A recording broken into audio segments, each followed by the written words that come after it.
She's pregnant now. She's in a relationship. She's going to school. We don't speak, which is heartbreaking because she was the closest thing to me. And like going through counseling and stuff that I've been through is like people have said that I am her trauma and it'll take time. And it's really hard because y- I was with her every day, like my youngest daughter, she's the love of my life. I have two daughters. I have a youngest one and an older one. They're both pregnant right now, which is weird. They both have girls. I don't ever want to say I'm going to be the G word, a grandfather, because I'm too young to be a grandfather, but that's what it is. So, you know, um, yeah, so it's very, That's such a tough age, even in very the best thanks. I of think that's why, circumstances. yeah, for sure. So I get on these, YouTube platforms, and I'm glad you guys are talking about this because, this helps me. But it's a bit awkward when I look back because I just get on YouTube and I just like bleed out and like, you know, relive all this pain. But it's helpful because I don't I don't deal with it or think about it or process it enough. I try to mask it and I try to stay busy with work and I try to forget it. But I don't know if I've ever like processed it like I need to, you know? Yeah, I understand that. I can understand that. It's such an overwhelming story. There's so much emotions to unpack in that, Jonathan. So There really is. No question. Yeah, no question. And do you know what? Yeah.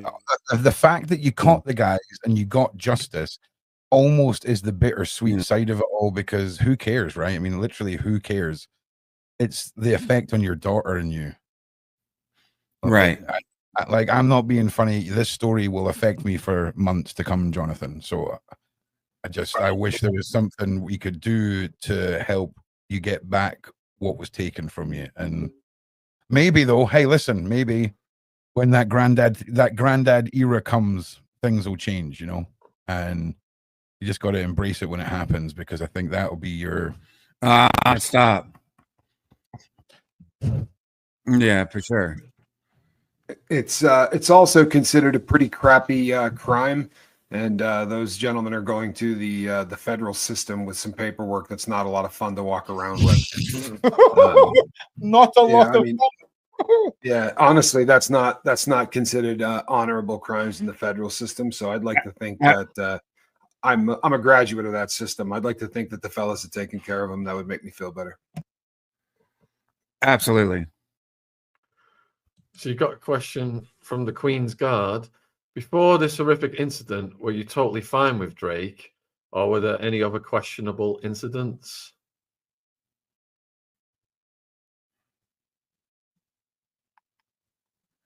Weird with Drake because I was involved with his baby mama at the time, Sophie. So while I was working with Sophie, I was also working with Drake and his publicist, Melissa Nathan, who's behind the scandal and the Blake Lively. She's the smear campaign publicist, and F her too. Like big ups to Melissa Nathan. But anyways, I was involved with Future the Prince and Drake. And so it was every time I would bring Drake and Sophie together, Melissa Nathan, that publicist, in the Blake Lively smear campaign, she would get involved and muddy up the waters and make it weird. So I think Drake looked at it as, okay, I'm working with his baby mama. I'm working with this girl, he's gonna work with mine. Drake is petty like that, so I never thought that I would end up like duct taped or anything like that, So sadly, that kind of crap actually happens a lot in that industry, though. A lot of people who are very close to artists who work with them get targeted because people, there's also a lot of assumption that you guys are packing a lot of jewelry, that you're wearing $40,000 and $50,000 watches. and it's an industry where people walk around with a lot of cash. You know, you don't. It's a little different than Hollywood. You know, they really do like to. You know, how many times you see the pictures and these guys. You know, I think it creates kind of a. It's like you were talking about. I mean, this is an industry that sort of glorifies all of that and kind of glorifies hitting a lick and taking someone for it too. I mean, they sing about it. It's just sadly an industry that really glorifies that kind of crap. You got a few people asking how long were those guys sentenced for? Right. And that's what I'm 10 years. 10 years. Because they pled guilty. And you're also getting asked, is there anything you would have done differently about that night?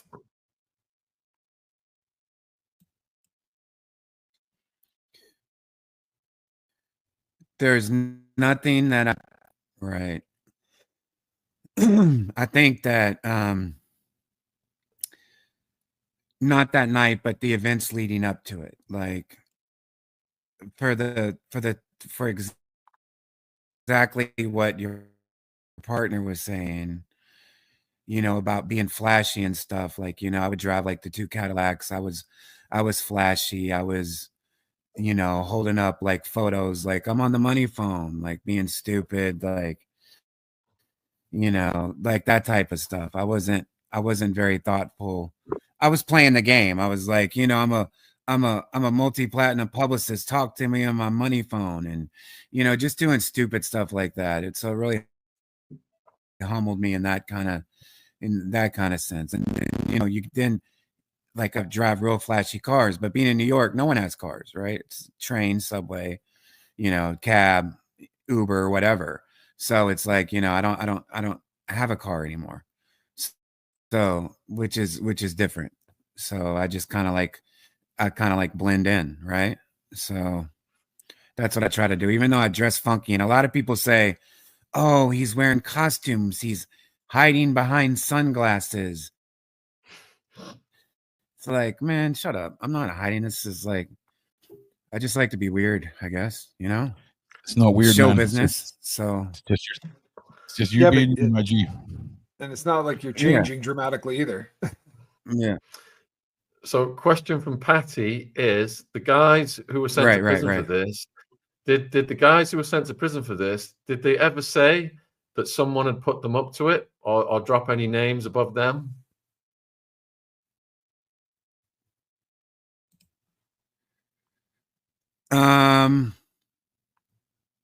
Yeah, they said that there was that there was a hit on me.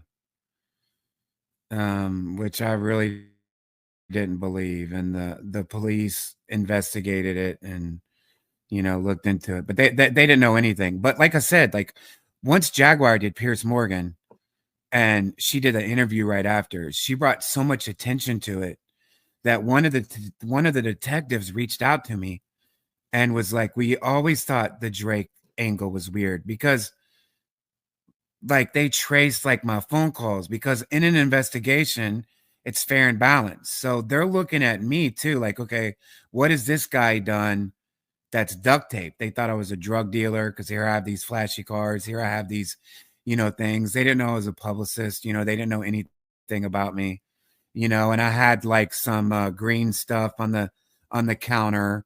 Right. And so they're thinking that, you know, am I involved in, you know, distribution of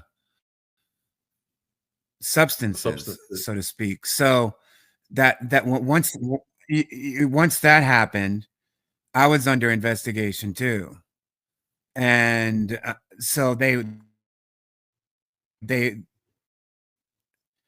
you know, they went through all my phone numbers. The numbers were like to Toronto, to Drake, to Future the Prince, to Sophie, to all these people. So they thought it was weird. They thought it was weird that Drake paid for, like, my ex. My ex was dating one of the guys who got arrested. Wow. And we were together 9 years. Well, Drake paid for,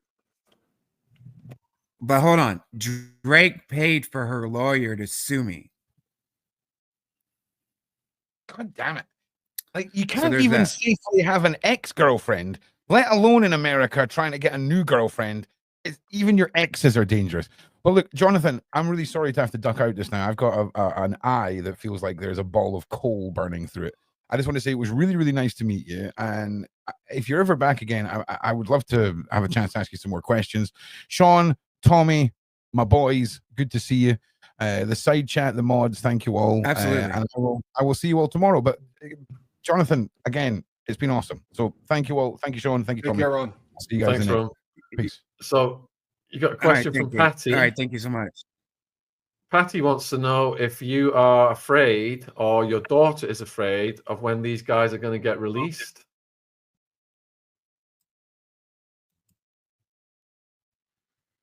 No, I'm not afraid. But listen, going back to what he was saying, I'll never date, white American women. I'm sorry, like they're crazy. Like they are so crazy. I'll never date one again. Like I've been dating Dominicans and I dated a British girl for 2 years. I love London, huge fan of England. And right, like the white women here are so crazy that they scare me. So if you're a white woman in my DMs, don't even bother. So if what you're about British or Dominican, send me a message. So you rethink your occupation. Did you just like quit and move on to other things? How did you continue to make a living?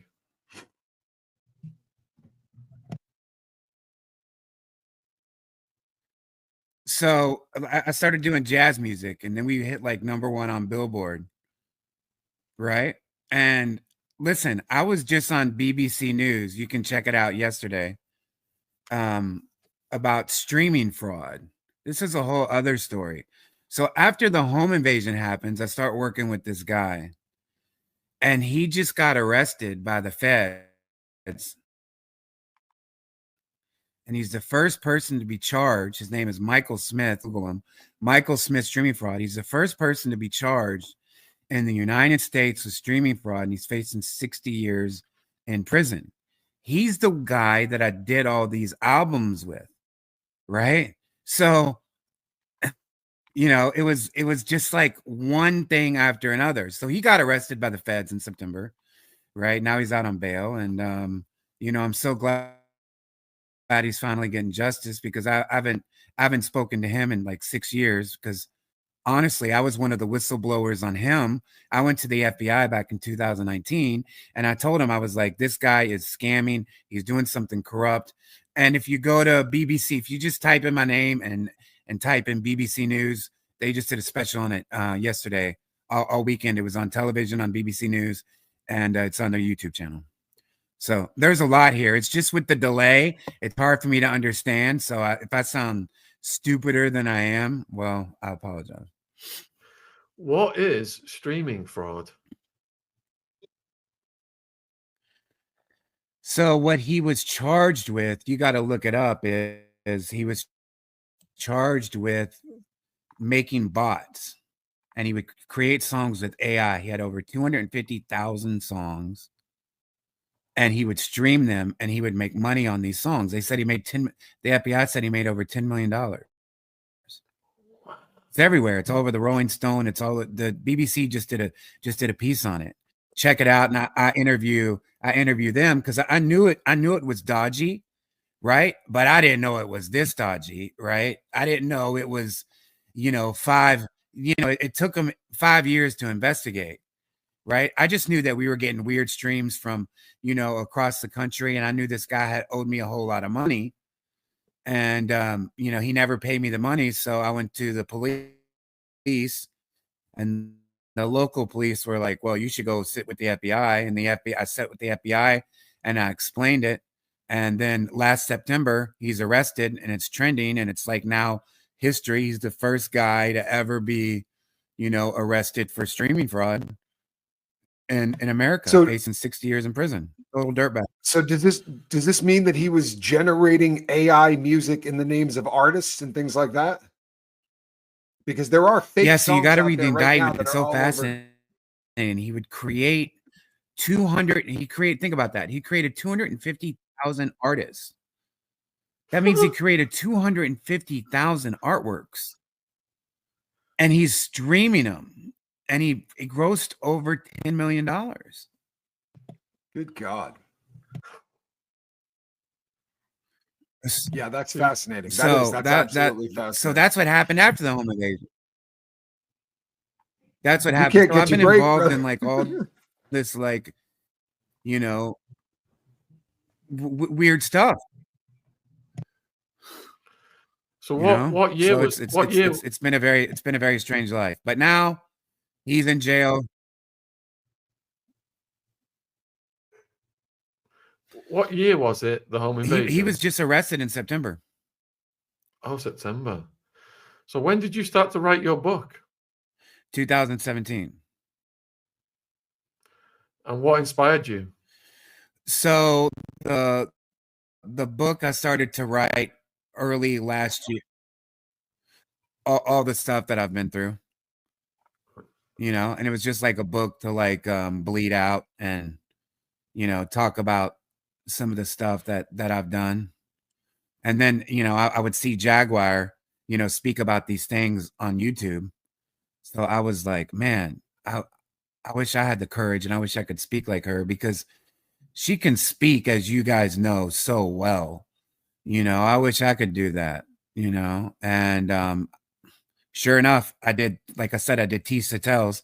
Jaguar sees me on that, and then she has me doing all these interviews. So it's been strange. So hopefully, I'm helping. Hopefully, people look past my weirdness, and you know, they can take something away from it. Well, you do speak in an extremely powerful way, not in Jag's way, but your own way, and it's, you know, that resonates with people just as effectively.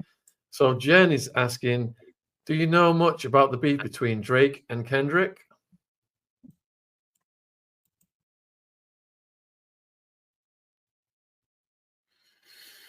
Well, we know that Kendrick Lamar absolutely destroyed him, right?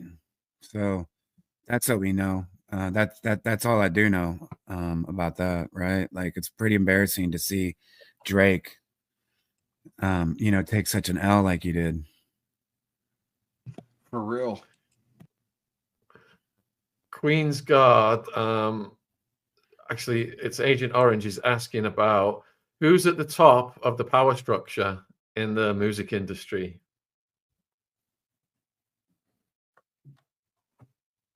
You know, I really don't know. They're saying like the Lucy and George right now, that name is coming out. They would say Clive Davis. I would say in hip hop that it would have been, you know, Jay-Z. But I don't know. I never got to meet the Illuminati type people like that, you know. Never saw the Great Oz. Or maybe I did. Never saw the Great Oz. So with maybe cases, I did, you know. With these cases against Diddy and Jay-Z, would you say that someone was trying to disrupt or take over the industry and move it in a different direction?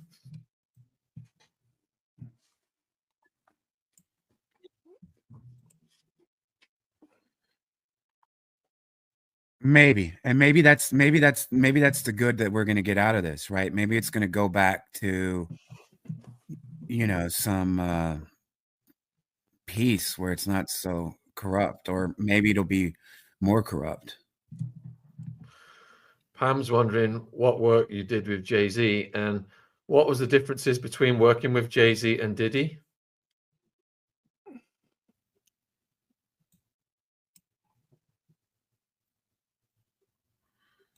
What was the differences between what? I'm sorry, you cut out.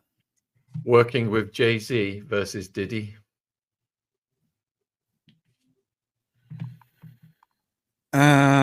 The projects that I did with Jay-Z, I started with Jay-Z back before 2005. It was this artist by the name of Amil, AMIL. She's a female rapper. She was on a lot of Jay-Z's biggest hits. So that's how I got exposed to working with Jay-Z. I would say the biggest difference in them, not too much different. Neither of them pay you like they say they will. But I would say, I guess the advantage of hanging out with Diddy was, you know, he gave people all the drugs, right? And he gave them the strippers and the baby oil and lube, whereas Jay-Z didn't do none of that. He just didn't pay you and, you know, left you high and dry. So maybe Diddy was, you know, a better employee to some people who like that kind of thing. So do you think then that Jay-Z's karma will eventually come to him? Because it looks like